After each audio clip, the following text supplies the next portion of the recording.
राम हुए हल से या सीता हुई फल से, ये सब अंधविश्वास आप हमको समझा रहे हैं और क्षत्रिय इस पे गर्व कर रहे हैं। हिंदुत्व के आड़ में आप ब्राह्मणों की श्रेष्ठता और जाति पाति छुआछूत लागू करना चाहते हैं। हे क्षत्रियो, हे निषादो, हे दुसाधो और हे शूद्रो, क्या तुम्हें स्वीकार है ब्राह्मण तुम्हारा सर पर लात रखेगा और उसकी तुम चरणामृत पिए? अगर तुम्हें स्वीकार है, हमें स्वीकार नहीं है। यह सनातन धर्म का वर्ण व्यवस्था जो है ना, पूरे समाज के लिए महामारी है। हिंदुओं के एक धर्म सभा बुला के वर्ण व्यवस्था हटा दो, सभी लोग ब्राह्मण हो जाएंगे, सभी क्षत्रिय हो जाएगा, कोई ऊंचा होगा ना नीचा होगा। ये देश में नहीं, पूरे विश्व में हिंदुत्व फैल जाएगा। ब्राह्मण इसलिए श्रेष्ठ है, उसको चारों वेद का ज्ञान है, चारों लोग का ज्ञान है। चारों लोग का ज्ञान है। किस यूनिवर्सिटी से पढ़ा है? वेद जिसने लिखा था, किस सभा से पारित करवाया था? एक क्षत्रिय समाज है, एक प्रतिष्ठित समाज है, कैसे मान लेता है ब्राह्मणों की श्रेष्ठता? लेकिन हिंदू होने का मतलब मैं गुलामी नहीं ले लिया। मैं ब्राह्मण की श्रेष्ठता मेरे पे आप थोप नहीं सकते हैं। मैं संविधान को मानने वाला हूँ, मैं बराबर हूँ, मैं उसे बराबर मानता हूँ। लेकिन धर्म के नाम पर आप किसी को गुलामी क्यों करवाना चाहते हैं? इस्लाम में जातिवाद नहीं है, लेकिन सनातन धर्म के इस देश में आने से उसमें भी आप देखिएगा पसमंदा समाज बन चुका है, सैयद मलिक और क्या क्या जातिवाद उनमें आ गया। जबकि इस्लाम कहीं भी जातिवाद को नहीं मानता है कि तुम नीच हो, तुम शूद्र हो, तुम ये हो, तुम्हारे में योग्यता नहीं है, ब्राह्मण श्रेष्ठ हो सकता है। अगर बीमारी नहीं है, बीमारी नहीं महामारी है। आप सननाइट बोल रहे हैं, महामारी है। हिंदू धर्म महामारी है। महामारी। अब महामारी का मैं नमूना आपको बता देता हूँ। ब्राह्मणों को आपने रिजर्वेशन दे दिया और ये तय कर दिया कि अगर श्रेष्ठ हो सकता है तो ब्राह्मण हो सकता है। शूद्र का काम है सेवा करना, पहले से निर्धारित है।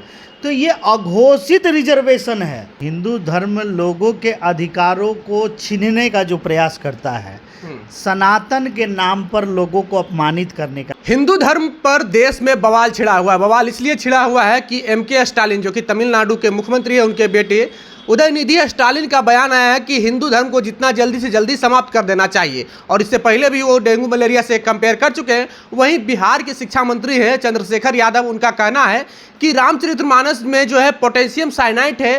पोटेशियम साइनाइड एक प्रकार का ऐसा जहर है जो जीभ पर रखते ही उनकी मृत्यु हो जाती है व्यक्ति की। इन सभी मसलों पर बात करेंगे। आज़ाद समाज पार्टी के प्रदेश प्रवक्ता हैं, साथ में प्रदेश उपाध्यक्ष भी हैं वीरेंद्र भास्कर। हिंदू धर्म को आप लोग क्यों इसके पीछे पड़ गए हैं? आप लोग देखिए, हम लोग पीछे नहीं पड़े हैं। हिंदू धर्म लोगों के अधिकारों को छीनने का जो प्रयास करता है, सनातन के नाम पर लोगों को अपमानित करने का। आखिर बीमारी क्यों कहा गया? सनातन धर्म क्या है? एक वर्ण व्यवस्था आधारित धर्म है। कोई दुनिया का ऐसा धर्म नहीं है जिसमें जाति पाति और वर्ण व्यवस्था की बात है। और वर्ण व्यवस्था क्या है? ब्राह्मण, क्षत्रिय, वैश्य और शूद्र। शूद्र का काम है सेवा करना, पहले से निर्धारित है। तो ये अघोषित रिजर्वेशन है। ब्राह्मणों को आपने रिजर्वेशन दे दिया और ये तय कर दिया कि अगर श्रेष्ठ हो सकता है तो ब्राह्मण हो सकता है। उसमें कर्म के हिसाब से ब्राह्मण है, जाति के हिसाब से ब्राह्मण नहीं है। नहीं, ये किसने कहा? जाति के आधार पर अभी सर्टिफिकेट भी बनेगा तो सर जाति के आधारित। आप कहाँ हैं इस दुनिया में? देश में लगता है आप नहीं रहते हैं। वर्ण व्यवस्था का जो आधार है वो कर्म के हिसाब से श्रेष्ठ बनते हैं। भैया मेरे तो हकीकत क्या है? हकीकत तो यही है ना कि आपने जिस परिवार में जन्म लिया उस जाति के हैं आप बता दीजिए कोई भी ऐसा मुखड़ा। आप किसी भी मंत्रिमंडल, किसी नेता का नाम आप बताइए जो कर्म के आधार पर बन गया हो जाति। नहीं, उसने ये और यही व्यवस्था जो है मनुस्मृति और मनुवाद जो है लागू करने का प्रयास किया जाता है। हिंदू कह के कि हम लोग हिंदू एक हैं, लेकिन उसमें ब्राह्मण श्रेष्ठ होगा, जो मान्य नहीं है। और ये कहीं ना कहीं जातिवाद, छुआछूत, लोगों के धर्म के खिलाफ जहर उगलने का काम करती है। इसलिए आज तक आज़ादी के 75 साल बाद जब संविधान ने ये खारिज कर दिया कि व्यक्ति की गरिमा और प्रतिष्ठा और समानता और बंधुत्व एक समान होगा, जबकि यह हमारा जो सनातन धर्म, मैं खुद हिंदू हूँ, लेकिन हिंदू होने का मतलब मैं गुलामी नहीं ले लिया। मैं ब्राह्मण की श्रेष्ठता मेरे पे आप थोप नहीं सकते हैं। मैं संविधान को मानने वाला हूँ, मैं बराबर हूँ, मैं उसे बराबर मानता हूँ। आप श्रेष्ठता इस आधार पे समाज में नहीं कर सकते हैं। आप आज दलितों को छुआछूत की बात कहते हैं। तो ये सारी चीज़ें कहाँ से आ रही है? धर्म के नाम पर हो रही है। क्या कोई व्यक्तिगत स्तर पे आपके साथ कोई बदतमीजी कर सकता है? नहीं कर सकता। धर्म के नाम पर आपसे बदतमीजी की जा रही है कि तुम नीच हो, तुम शूद्र हो, तुम ये हो, तुम्हारे में योग्यता नहीं है, ब्राह्मण श्रेष्ठ हो सकता है।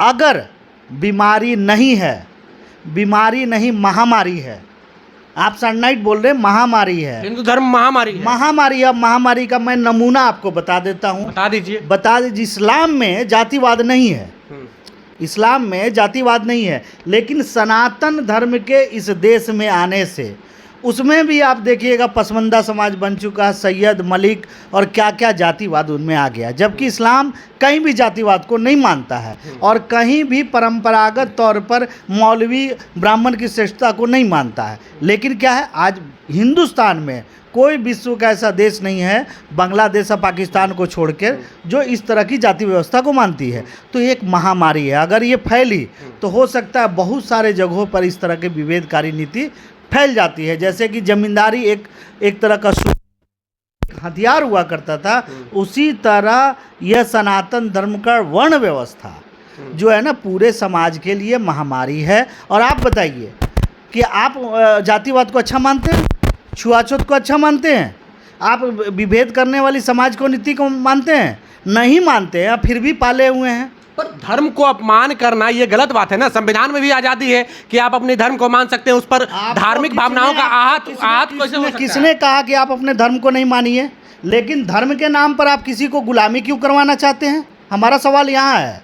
आप हिंदू धर्म के हैं, आपके कोई आराध्य देव आप कीजिए, आप जुलूस निकालेंगे, ब्राह्मणों को श्रेष्ठ कहेंगे और कहेंगे कि वेद ने कहा है, हमारे फलाने ग्रंथ ने कहा है। ब्राह्मण इसलिए श्रेष्ठ है, उसको चारों वेद का ज्ञान है, चारों लोग का ज्ञान है।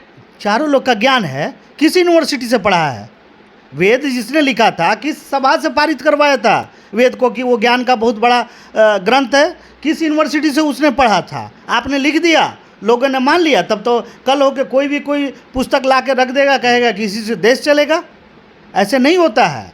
ये अब लोग जागरूक हो चुके हैं, पूरे विश्व के लोग। तो कभी पुनर्जागरण तो यूरोप में बहुत पहले हो गया था, 14वीं शताब्दी में। आज आप समझिए कि भारत कितना पिछड़ा हुआ है कि आज भी धर्म के बंदरों में और पुजारे के अंधविश्वासों से अभी जकड़ा हुआ है, और समाज इसके कारण से जो प्रगति करनी चाहिए थी वो प्रगति नहीं कर पा रही है। भास्कर जी, संविधान में भी उल्लेखित है कि आप किसी की धार्मिक भावना को आहत नहीं कर सकते। शिक्षा मंत्री बोल देते हैं कि रामचरितमानस में पोटेशियम साइनाइड है।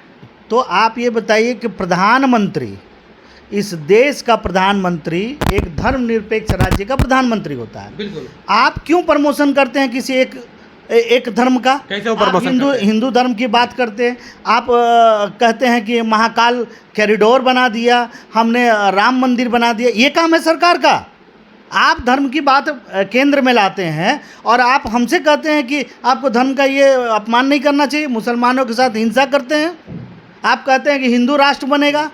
ये कौन कहता है? प्रधानमंत्री तो कभी नहीं कहा कि उन्होंने। क्या बात करते हैं कि क्या नहीं कहा है? हिंदू राष्ट्र से तो उनकी पैदाइश हुई है, इसी मुद्दे को लेकर। इसी मुद्दे पे जाके कारगिल पे उन्होंने जाके कारगिल में झंडा फहराने का काम किया था कि हम हिंदू राष्ट्र में देखिए इस तरह के कारनामे होंगे। आप इन चीज़ों को समझने का प्रयास कीजिए। और जहाँ तक दयानिधि मारन का बात है, मैं धन्यवाद करता हूँ, शाबाशी देता हूँ, वेल्डन देता हूँ। और चंद्रशेखर सिंह जी का भी मैं धन्यवाद करता हूं कि कम से कम उन्होंने साहस किया आरजेडी में रहते हुए, जो कि कहती है A to Z की सरकार है। आज तेजस्वी यादव के पिताजी लालू प्रसाद जी जिंदा है, सम्मानीय व्यक्ति, जो भूरा बाल साफ करने क्यों कहा था? वो भी तो इस देश के आदमी हैं। इस देश प्रधानमंत्री जवाहरलाल नेहरू ब्राह्मण थे, तो उनको ब्राह्मण के आधार पर तो प्रधानमंत्री नहीं बनाया गया था। आज मुर्मू जी हैं राष्ट्रपति जी, द्रौपदी मुर्मू, तो वो जाति के आधार पर तो नहीं बनी है, संविधान के प्रक्रिया के तहत बनी है। तो ये देश संविधान से चलेगा, ना कि मनुस्मृति और किसी धर्म के ग्रंथ से चलेगा। कब तक हिंदू धर्म का आप लोग अपमान करते रहेंगे? नहीं, अपमान तो हम करते नहीं है। मैं खुद हिंदू हूँ। मैं गुजारिश करता हूँ आप लोगों से, हे ब्राह्मणों, हे क्षत्रियो, हे निषादो, हे दुसादो और हे शूद्रो, क्या तुम्हें स्वीकार है ब्राह्मण तुम्हारा सर पर लात रखेगा और उसकी तुम चरणामृत पिए? अगर तुम्हें स्वीकार है, हमें स्वीकार नहीं है। अगर तुम सही मायने में हिंदू हो, आत्म स्वाभिमानी हिंदू हो और देश को कुछ बनाना चाहते हो, तो सबसे पहले धर्म सभा बना के इस देश की सनातन धर्म की वर्ण व्यवस्था का बात इस चीज़ से, ग्रंथों से निकालो, धर्म सभा करके। जिस तरह से 3 तलाक तुमने संविधान से निकाला, धारा 370 निकाला, उसी तरह हिंदुओं के एक धर्म सभा बुला के वर्ण व्यवस्था हटा दो, सभी लोग ब्राह्मण हो जाएंगे, सभी क्षत्रिय हो जाएगा, कोई ऊंचा होगा ना नीचा होगा। ये देश में नहीं, पूरे विश्व में हिंदुत्व फैल जाएगा। लेकिन ऐसा आप नहीं करेंगे, क्योंकि हिंदुत्व के आड़ में आप ब्राह्मणों की श्रेष्ठता और जाति पाति छुआछूत लागू करना चाहते हैं। यही हमारा विरोध है। अगर ऐसा है तो एक नमूना बता दें, ये अघोषित रिजर्वेशन, जितने भी शंकराचार्य के मठ हैं उसका पीठ के जो प्रमुख हैं वो ब्राह्मण होते हैं। ये अघोषित रिजर्वेशन है। आप वहाँ शूद्र को बना दीजिए, एक दलित को बना के दिखलाइए, नहीं होगा।